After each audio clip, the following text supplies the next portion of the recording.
নমস্কার বন্ধুরা, এস মল্লিক পিজিএন লাভার আপনাদের স্বাগত। শুভ সকাল বন্ধুরা, চলে এসছি উপরে, দেখতেই পাচ্ছেন পায়রাগুলোকে ছাড়বো।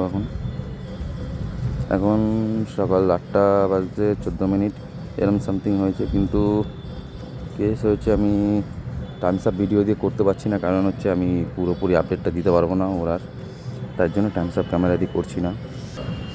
ঠিক আছে বন্ধুরা, আজকে ভিডিও করে ছেড়ে দিচ্ছি, কিন্তু এদের ল্যান্ডিং ভিডিও দিতে পারবো না।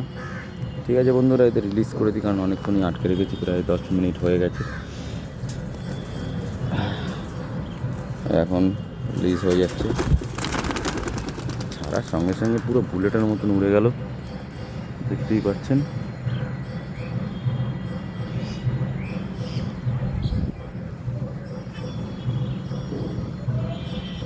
পুরো ছটাই আমি দেখতে পাচ্ছি না, নিচে নামতে হবে বন্ধুরা।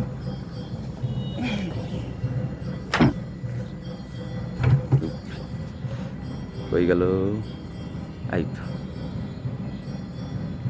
পুরো ছটাই, কোনো ধাই নেই, কোনো কিছু নেই, নিজেদের মতন উড়বে, কোনো সমস্যা নেই।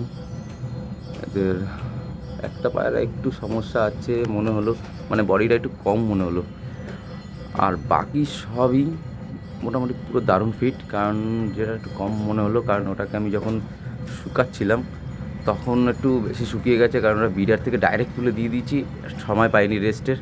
একটু ক্রুজ করে যদি পরপাটাই করে করতে পারতাম ওটাকে, সেটা হচ্ছে কালদমা ফ্রেশ, যেটা ওটারই অবস্থাটা একটু নরম আছে। বাকি সব পায়রা একদম ফিট, একদম বডি বিল্ডারের মতন ভাব চলে এসছে।